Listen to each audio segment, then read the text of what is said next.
Assalamu alaikum. Today, Anjumani Khuddamul Islam is going to have a meeting.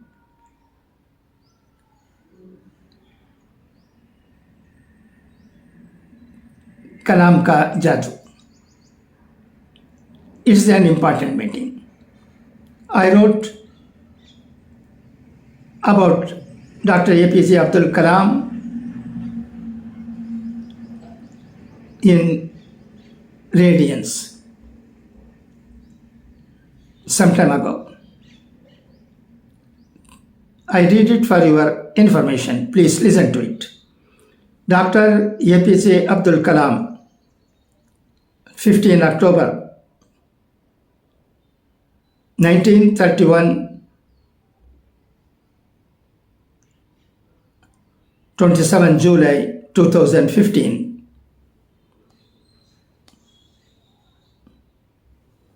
The great scientist and former President of India, Dr. APJ Abdul Kalam, passed away in Shillong on 27 July.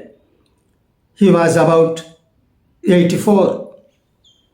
Dr. Kalam was the people's president. All liked him, and more so the students from elementary to college levels. We, the people of Ambur, were lucky to have him in our midst. He came to Ambur at the invitation of the Ambur Muslim Educational Society, AMES, and inaugurated its centenary celebrations held on 5 and 6 September 2006 in the campus of the Mazharulum Higher Secondary School, Ambur. The inaugural function took place on 4th September 2006 along with question answer session. Dr. Kalam's inaugural address was illuminating, power-packed, and question answer session full of wise thoughts, so necessary for everyone, particularly the students who are to shape the destiny of our country, the beautiful India. In future, we must be proud that Dr. Kalam, a scientist par excellence, who was determined to mold the minds of the students for better India and make India a developed nation before 2020, was the President of India. Dr. Kalam was a great teacher. What the name? He gave importance to the teaching profession and encouraged students to dream their goals and endeavor their best to achieve them. He asked everyone to be honest and clean our society from evils like corruption. I still remember how the people of Ambur were delighted in welcoming him at Ambur and listening to his lecture and interaction with the students, which were full of honest and inspiring advice. He felt at home in the midst of the people there and wished them well.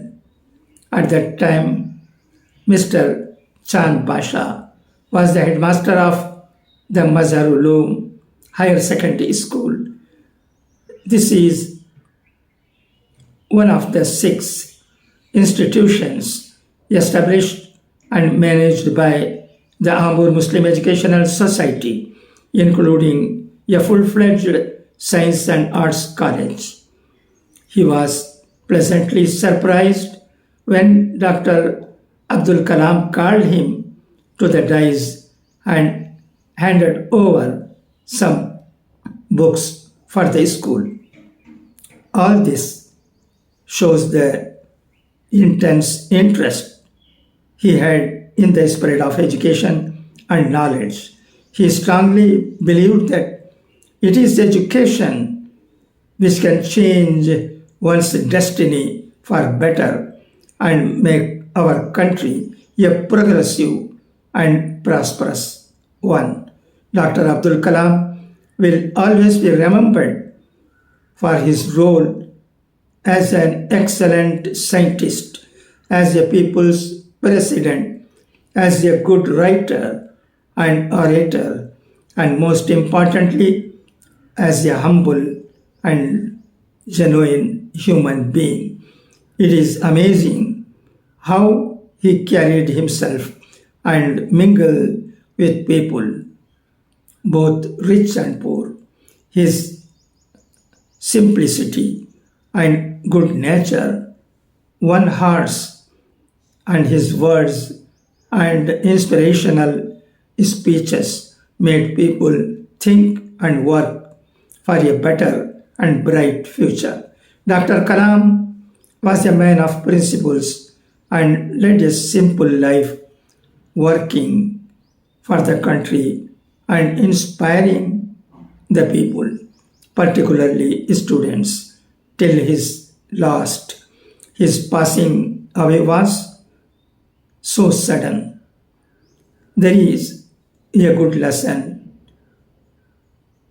even in his so simple passing away, which can be described as a mercy of the Almighty Allah. He was buried at his native place, Rameswaram in Tamil Nadu, on 30th July. The nation will always miss him. May his soul rest in peace. Thank you for your listening.